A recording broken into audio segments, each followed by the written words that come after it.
하루 한 장 시편 읽기 잠 못 이루는 밤, 주시는 말씀 시편 3편. 혹시 이런 경험 있으신가요? 밤이 깊었는데도 도무지 눈이 감기지 않는 날.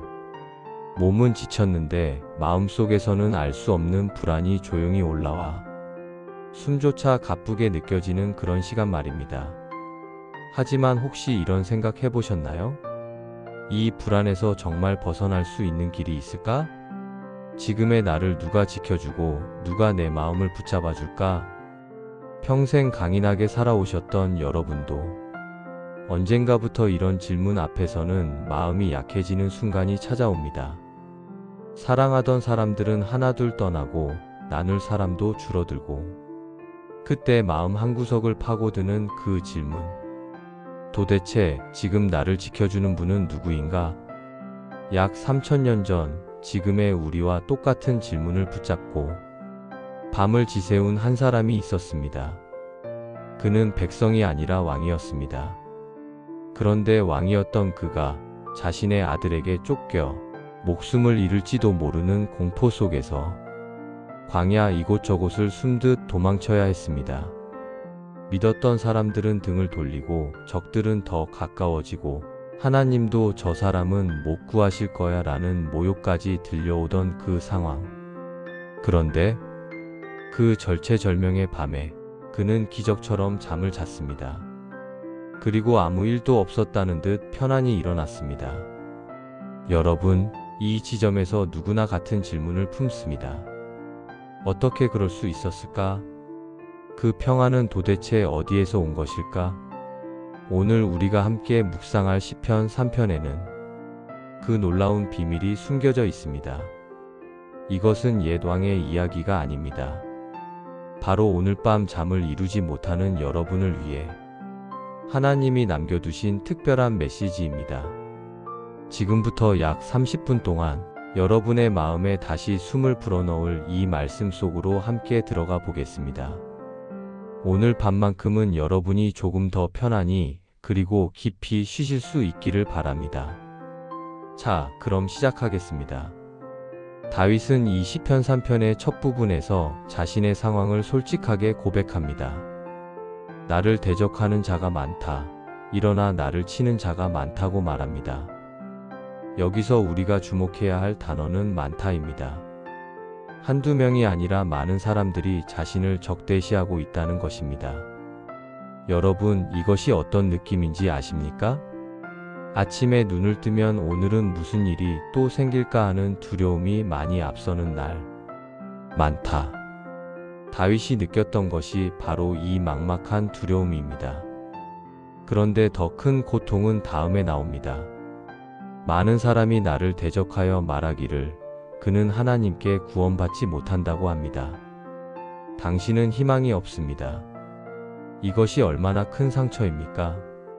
다윗의 상황을 좀 더 자세히 살펴보겠습니다. 그는 자신의 아들 압살롬에게 쫓기고 있었습니다. 아들이 아버지를 죽이려고 군대를 일으킨 것입니다. 이것이 얼마나 큰 배신입니까? 자신이 사랑하고 키운 아들이 자신을 죽이려 한다는 사실, 이것은 단순한 정치적 위기가 아닙니다. 가장 깊은 관계의 파괴입니다. 다윗이 궁궐을 떠나 도망칠 때 많은 신하들도 그를 떠났습니다. 왕이 강력할 때는 충성을 맹세하던 사람들이 왕이 약해지자 하나둘 떠나갔습니다. 심지어 다윗의 오랜 조언자였던 아히도벨까지 압살롬 편에 섰습니다. 믿었던 사람들의 배신, 이것이 얼마나 큰 고통입니까? 우리도 나이가 들면서 비슷한 경험을 합니다. 젊고 건강했을 때는 많은 사람들이 우리를 찾았습니다. 도움을 청하고 조언을 구하고 함께 시간을 보내자고 했습니다. 그런데 나이가 들고 능력이 줄어들자 사람들이 하나둘 멀어집니다. 전화도 줄어들고 모임에도 불러주지 않고 어느새 우리는 잊혀진 사람이 됩니다. 다윗은 또한 육체적인 위험에 직면해 있었습니다. 압살롬의 군대가 자신을 찾고 있었고 언제 어디서 공격당할지 모르는 상황이었습니다. 잠을 자도 편히 잘 수 없고 밥을 먹어도 제대로 먹을 수 없는 긴박한 상황이었습니다. 이것은 오늘날 우리가 느끼는 건강에 대한 불안과 비슷합니다. 언제 큰 병이 생길지 모르고 언제 갑자기 쓰러질지 모르는 두려움. 밤에 자다가 가슴이 답답하거나 어지럽거나 통증이 있을 때 이게 큰 병의 신호는 아닐까 하는 공포. 이것이 바로 다윗이 느꼈던 생명의 위협과 같은 맥락입니다. 그러나 여기서 우리가 놓치지 말아야 할 중요한 점이 있습니다. 다윗은 이 모든 어려움을 숨기지 않았다는 것입니다. 그는 나는 괜찮다, 나는 강하다, 아무 문제 없다라고 거짓으로 포장하지 않았습니다. 대신 정직하게 고백했습니다. 나를 대적하는 자가 많습니다. 나는 지금 힘듭니다. 사방에서 공격받고 있습니다. 여러분, 이것이 중요합니다. 우리는 너무 자주 강한 척합니다. 자녀들 앞에서 괜찮은 척하고, 친구들 앞에서 행복한 척하고, 교회에서도 믿음이 좋은 척합니다. 그러나 하나님 앞에서만큼은 정직해야 합니다. 힘들면 힘들다고, 외로우면 외롭다고, 두려우면 두렵다고 말해야 합니다. 다윗의 이 정직한 고백이 바로 치유의 시작입니다. 그는 자신의 연약함을 인정했고 그 연약함을 하나님 앞에 솔직하게 내놓았습니다. 이것이 없으면 다음 단계로 나아갈 수 없습니다. 우리가 압도되는 고난 앞에서 할 수 있는 첫 번째 일은 바로 이것입니다. 정직하게 인정하는 것입니다. 네, 저는 지금 힘듭니다. 저는 지금 두렵습니다. 저는 지금 외롭습니다. 이 고백이 약함의 표시가 아니라 오히려 강함의 시작입니다. 이것이 바로 시편 3편의 첫 번째 메시지입니다. 고난을 부정하지 말며 어려움을 숨기지 마십시오. 대신 정직하게 하나님께 나아가십시오. 그것이 바로 다음 단계로 나아가는 열쇠입니다. 2절에서 다윗의 고백은 극적으로 전환됩니다. 그러나라는 단어가 나옵니다. 이것은 단순한 접속사가 아닙니다. 이것은 절망에서 희망으로, 두려움에서 신뢰로, 어둠에서 빛으로 나아가는 전환점입니다. 그러나 주님, 당신은 나의 방패시며 나의 영광이시며 나의 머리를 드시는 분이십니다. 여러분, 이 고백의 힘을 느끼십니까? 사방에서 적이 몰려오고 사람들이 하나님도 너를 구원하지 못한다고 비웃는 그 순간에 다윗은 선포합니다. 그러나 주님은 나의 방패입니다. 방패가 무엇입니까? 방패는 적의 공격으로부터 우리를 보호하는 것입니다. 화살이 날아와도, 칼이 휘둘러져도, 창이 날아와도 방패가 막아줍니다. 다윗은 지금 이렇게 말하고 있는 것입니다. 수많은 공격이 나를 향해 날아오지만 하나님이 내 앞을 막아서고 계십니다. 저는 한 어르신의 이야기를 기억합니다. 그분은 80대 후반이셨는데 젊었을 때 625 전쟁을 겪으셨습니다. 총탄이 핏발치는 전쟁터에서 옆 전우들은 쓰러지는데 자신만 살아남았다고 하셨습니다. 왜 나만 살았을까 하는 죄책감도 있었지만 나중에 깨달았다고 하셨습니다. 하나님이 나를 방패로 막아주셨구나. 내가 할 일이 아직 남아 있었구나. 그분은 그 후 평생을 감사하며 사셨습니다. 가난했지만 불평하지 않으셨고, 병이 와도 원망하지 않으셨고, 자녀들이 어려울 때도 믿음으로 기도하셨습니다. 그분의 입에서는 늘 이 고백이 나왔습니다. 주님이 나의 방패셨어. 지금도 그래. 다윗은 계속해서 고백합니다. 나의 영광이시며. 여기서 영광은 무엇을 의미할까요? 이것은 자랑, 명예, 가치를 뜻합니다. 다윗은 지금 왕의 자리에서 쫓겨났습니다. 권력도 잃었고, 명예도 잃었고, 많은 사람들의 존경도 잃었습니다. 그러나 그는 선포합니다. 주님이 나의 영광입니다. 또한 다윗은 이렇게 대답합니다. 내 가치는 하나님께 있습니다. 주님이 나의 영광입니다. 내가 왕이든 아니든, 건강하든 아프든, 부자든 가난하든 주님이 나를 귀하게 여기시면 그것으로 충분합니다. 여러분, 이 진리를 받아들이십시오. 여러분의 가치는 여러분이 무엇을 가졌느냐, 무엇을 할 수 있느냐에 달려 있지 않습니다. 여러분의 가치는 하나님이 여러분을 사랑하신다는 사실에 있습니다. 그 사랑은 나이가 들어도 변하지 않고, 병이 와도 변하지 않고, 가난해도 변하지 않습니다. 다윗의 고백은 계속됩니다. 나의 머리를 드시는 분. 머리를 든다는 것은 무엇을 의미합니까? 이것은 수치에서 벗어나 당당함을 회복하는 것을 의미합니다. 다윗은 지금 도망자입니다. 고개를 들고 당당히 걸을 수 없는 상황입니다. 사람들의 비웃음과 멸시 때문에 고개를 숙이고 살아야 하는 처지입니다. 그러나 그는 고백합니다. 하나님이 내 머리를 들어주십니다. 비록 세상 사람들이 나를 멸시하고 비웃어도 하나님 앞에서는 당당할 수 있다는 것입니다. 그런데 여기서 우리가 주목해야 할 점이 있습니다. 다윗이 이런 고백을 할 수 있었던 것은 그의 상황이 좋아졌기 때문이 아닙니다. 여전히 적들은 그를 추격하고 있었고 여전히 위험은 도처에 있었습니다. 그러나 다윗의 관점이 바뀐 것입니다. 그는 상황을 보는 대신 하나님을 보기 시작했습니다. 적의 숫자를 세는 대신 하나님의 능력을 기억했습니다. 사람들의 비웃음을 듣는 대신 하나님의 약속을 붙잡았습니다. 이것이 바로 신뢰입니다. 신뢰는 상황이 좋아서 생기는 것이 아닙니다. 신뢰는 상황이 어려울 때 하나님을 선택하는 것입니다. 다윗은 지금 그 선택을 하고 있습니다. 나는 상황을 보지 않겠다. 나는 하나님을 보겠다. 여러분에게도 이 선택의 순간이 있습니다. 하나는 절망하는 것이고 다른 하나는 하나님을 신뢰하는 것입니다. 다윗은 후자를 선택했습니다. 그리고 놀라운 일이 일어났습니다. 그의 마음에 평안이 찾아온 것입니다.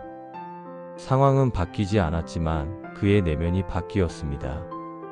두려움이 신뢰로, 절망이 희망으로 바뀌었습니다. 다윗은 이어서 말합니다. 내가 여호와께 부르짖으니 그의 성산에서 응답하셨도다. 이것은 단순히 기도했다는 말이 아닙니다. 부르짖었다는 것은 필사적으로 절박하게 온 마음을 다해 기도했다는 의미입니다. 여러분, 형식적인 기도와 부르짖는 기도는 다릅니다. 형식적인 기도는 습관으로 하는 것입니다. 주여, 오늘도 좋은 하루 되게 해주세요. 건강하게 해주세요. 아멘. 이것도 기도지만 이것은 부르짖음이 아닙니다. 부르짖음은 절박함에서 나옵니다. 주님, 제가 죽을 것 같습니다. 제가 견딜 수 없습니다. 주님이 아니면 저를 구할 사람이 없습니다. 주님, 도와주세요. 이것이 부르짖음입니다. 다윗은 지금 형식적으로 기도하고 있는 것이 아닙니다. 그는 생명을 걸고 부르짖고 있습니다. 그리고 놀랍게도 하나님이 응답하셨습니다. 그의 성산에서 응답하셨도다. 성산은 하나님이 계신 곳, 거룩한 곳을 의미합니다. 다윗은 지금 광야에 있지만 하나님의 응답은 성산에서 옵니다. 이것은 무엇을 의미합니까? 우리가 어디에 있든 어떤 상황에 있든 하나님은 우리의 기도를 들으신다는 것입니다. 그런데 하나님의 응답은 때로 우리가 기대하는 방식과 다를 수 있습니다. 다윗이 부르짖었을 때 갑자기 적들이 사라진 것은 아니었습니다. 순식간에 궁궐로 돌아간 것도 아니었습니다. 그러나 분명한 것은 다윗의 마음에 평안이 임했다는 것입니다. 하나님의 응답은 때로 상황의 변화가 아니라 마음의 변화로 옵니다. 이것이 바로 다윗이 경험한 것입니다. 그는 여전히 도망자였지만 이제 더 이상 혼자가 아니었습니다. 여전히 적들이 그를 추격했지만 이제 두려움이 아니라 신뢰가 그의 마음을 채웠습니다. 자, 이제 놀라운 일이 일어납니다. 다윗은 고백합니다. 내가 누워 자고 깨었으니 여호와께서 나를 붙드심이로다. 여러분, 이 말이 얼마나 놀라운지 아십니까? 다윗은 지금 적들에게 쫓기는 중입니다. 그런데 그는 잠을 잤습니다. 이것이 얼마나 비현실적으로 들립니까? 그런데 다윗은 잤습니다. 어떻게 그것이 가능했을까요? 그는 설명합니다. 여호와께서 나를 붙드심이로다. 다윗이 잠을 잘 수 있었던 이유는 하나님이 그를 붙들고 계셨기 때문입니다. 내가 자는 동안에도 하나님은 깨어 계신다. 내가 통제할 수 없을 때도 하나님은 나를 지키신다. 한 어르신이 이런 간증을 하신 적이 있습니다. 그분은 심장병을 앓고 계셨는데 밤마다 가슴이 답답해서 잠을 잘 수 없었다고 합니다. 자다가 죽으면 어떡하나 하는 두려움 때문에 눈을 붙일 수가 없었답니다. 그런데 어느 날 이 말씀을 묵상하다가 깨달았다고 합니다. 내가 자는 동안에도 하나님은 나를 붙들고 계시구나. 하나님께서 결정하실 일을 내가 왜 걱정하고 있나. 그날 밤부터 그분은 기도하고 잠을 주무셨답니다. 주님, 제 생명을 주님께 맡깁니다. 제가 자는 동안에도 주님이 저를 지켜주실 줄 믿습니다. 그리고 신기하게도 평안히 잠을 주무실 수 있었답니다. 이것이 바로 다윗이 경험한 평안입니다. 다윗은 계속해서 말합니다. 비록 천만인이 나를 에워싸 진친다 할지라도 나는 두려워하지 아니하리로다. 천만인입니다. 이것은 과장된 표현일 수도 있지만 요점은 명확합니다. 아무리 많은 적이 나를 둘러싸도 나는 두려워하지 않는다는 것입니다. 여러분의 삶에도 천만인이 에워싸는 것 같은 순간들이 있습니다. 그러나 다윗의 고백을 기억하십시오. 나는 두려워하지 아니하리로다. 이것은 허세가 아닙니다. 이것은 하나님을 경험한 사람의 고백입니다. 다윗은 과거에 하나님이 자신을 어떻게 지켜주셨는지 기억했습니다. 사자와 곰의 공격에서 구해주셨고 골리앗 앞에서 승리하게 하셨고 사울의 창으로부터 보호해 주셨습니다. 이 모든 경험이 다윗에게 확신을 주었습니다. 과거에 나를 지키셨던 하나님이 지금도 나를 지키신다. 그 하나님이 지금도 여러분을 지키고 계십니다. 과거에 신실하셨던 하나님이 현재에도 신실하시고 미래에도 신실하실 것입니다. 게다가 다윗은 쉼을 경험했습니다. 위기의 한가운데서도 그는 쉴 수 있었습니다. 왜냐하면 그는 모든 것을 하나님께 맡겼기 때문입니다. 여러분도 이 쉼을 경험하실 수 있습니다.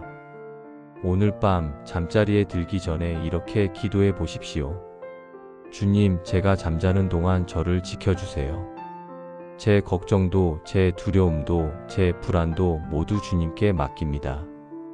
주님이 저를 붙들고 계심을 믿습니다.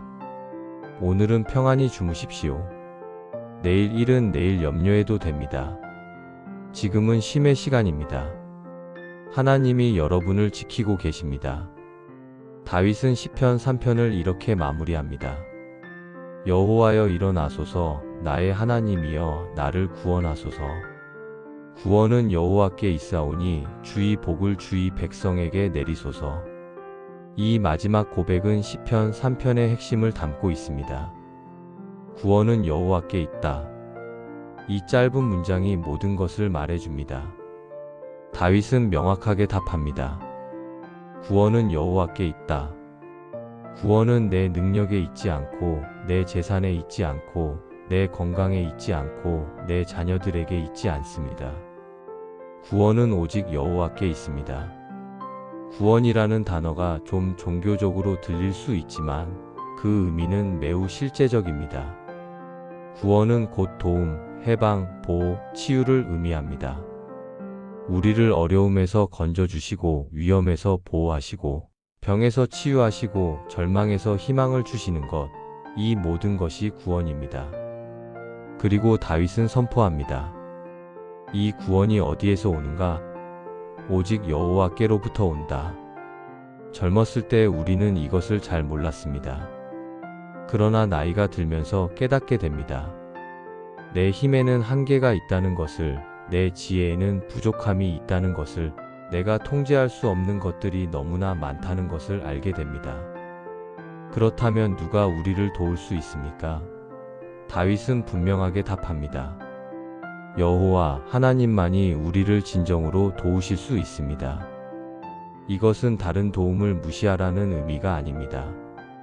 의사의 치료도 받아야 하고, 자녀들의 도움도 감사히 받아야 하고, 사회의 복지 혜택도 활용해야 합니다. 그러나 궁극적인 구원, 진정한 평안, 마지막 소망은 오직 하나님께 있다는 것을 인정해야 합니다. 다윗은 또한 기도합니다. 주의 복을 주의 백성에게 내리소서. 여기서 복은 무엇을 의미할까요? 이것은 단순히 물질적인 풍요나 건강을 넘어서는 것입니다. 이것은 하나님의 임재, 하나님의 평안, 하나님의 인도하심을 의미합니다. 진정한 복은 하나님이 함께 하시는 것입니다. 가난해도 하나님이 함께 하시면 복이고, 병이 있어도 하나님이 함께 하시면 복이고, 외로워도 하나님이 함께 하시면 복입니다. 여러분은 지금 복을 받고 계십니까? 여러분은 이렇게 대답할 수 있습니다. 네, 저는 하나님을 알고 있습니다. 하나님이 저와 함께 하십니다. 이것이 가장 큰 복입니다. 인생의 후반부에 우리가 붙잡아야 할 것은 바로 이것입니다. 재산이 아니라 하나님, 건강이 아니라 하나님, 자녀들이 아니라 하나님. 이것이 우리의 궁극적인 소망이요, 확신이요, 안전입니다. 다윗의 삶을 보면 그는 이 진리를 삶으로 증명했습니다. 그는 많은 어려움을 겪었지만 결국 하나님이 그를 지키셨습니다. 압살롬의 반란은 진압되었고 다윗은 다시 왕위에 올랐습니다. 그러나 더 중요한 것은 그 과정에서 다윗의 믿음이 더욱 깊어졌다는 것입니다. 여러분도 뒤돌아보면 알게 될 것입니다. 가장 힘들었던 순간들이 사실은 하나님을 가장 깊이 경험했던 순간들이었다는 것을, 가장 연약했을 때 하나님의 능력이 가장 강하게 나타났다는 것을 깨닫게 될 것입니다. 지금 여러분이 겪고 있는 어려움도 마찬가지입니다. 이것은 끝이 아니라 하나님을 더 깊이 알아가는 과정입니다. 이것은 저주가 아니라 하나님의 신실하심을 경험하는 기회입니다. 그러므로 다윗처럼 고백하십시오. 구원은 여호와께 있습니다. 내 힘으로는 안 되지만 하나님은 하실 수 있습니다. 내 지혜로는 알 수 없지만 하나님은 아십니다. 내 능력으로는 이길 수 없지만 하나님은 이미 승리하셨습니다. 이 확신을 가지고 오늘을 사십시오. 내일을 맞이하십시오. 남은 인생을 살아가십시오. 구원은 여호와께 있습니다. 지금까지 우리는 시편 3편을 4개의 장면으로 나누어 살펴보았습니다. 이제 이 말씀이 우리에게 주는 핵심 메시지를 정리해 보겠습니다. 첫째, 시편 3편은 고난과 신뢰, 그리고 평안의 순환 구조를 보여줍니다. 둘째, 시편 3편은 하나님이 보호하시는 구체적인 방식을 보여줍니다. 셋째, 시편 3편은 다윗의 신앙 고백에서 얻는 삶의 지혜를 제공합니다. 넷째, 시편 3편은 오늘 우리 삶에 구체적인 메시지를 줍니다. 시편 3편은 말합니다. 모든 것이 흔들려도 하나님은 흔들리지 않습니다. 모든 것이 변해도 하나님의 사랑은 변하지 않습니다. 우리가 약해져도 하나님의 능력은 약해지지 않습니다. 이것이 시편 3편이 우리에게 주는 메시지입니다. 이제 오늘의 묵상을 마무리하며 오늘 우리가 함께 나눈 시편 3편의 말씀을 떠올리고 함께 기도하겠습니다. 사랑하는 하나님 아버지, 오늘 이 시간 주님 앞에 나아갑니다. 저희의 연약함과 두려움을 아시는 주님, 건강의 문제, 경제의 문제, 관계의 문제 등 수많은 어려움이 저희를 둘러싸고 있을 때에 때로는 주님도 저희를 도우실 수 없을 것 같은 생각이 들 때가 있습니다. 그러나 주님, 저희는 또한 고백합니다. 주님은 저희의 방패이시며 영광이십니다. 주님은 저희를 붙드시는 분이십니다. 과거에도 그러하셨고, 현재에도 그러하시고, 미래에도 그러하실 것입니다. 주님, 오늘 밤 저희에게 평안한 잠을 주소서. 저희가 누워 자고 일어날 수 있도록 주님께서 저희를 붙들어 주소서. 저희의 모든 걱정과 염려를 주님께 맡깁니다. 주님, 저희에게 다윗과 같은 믿음을 주소서. 어려움 가운데서도 주님을 신뢰하는 믿음, 절망 가운데서도 주님을 찬양하는 믿음, 두려움 가운데서도 평안을 누리는 믿음을 주소서. 주님, 구원은 주님께 있습니다. 저희를 구원하실 수 있는 분은 주님뿐이십니다. 저희의 능력이 아니라 주님의 능력으로, 저희의 지혜가 아니라 주님의 인도하심으로, 저희의 계획이 아니라 주님의 섭리로 매일을 살아가게 하소서. 주님, 저희를 사랑하십니다. 그 사랑을 저희가 날마다 느끼며 살게 하소서. 저희가 외로울 때 주님의 임재를 느끼게 하시고, 저희가 두려울 때 주님의 평안을 경험하게 하시고, 저희가 연약할 때 주님의 힘을 받게 하소서. 이 모든 기도를 우리 구주 예수 그리스도의 이름으로 기도합니다. 아멘. 여러분은 하나님의 사랑받는 자녀입니다. 하나님이 여러분을 지키실 것입니다. 내가 누워 자고 깨었으니 여호와께서 나를 붙드심이로다. 사랑하는 여러분, 하나님이 여러분을 축복하시기를 기도합니다. 하루 한 장 시편 3편 말씀.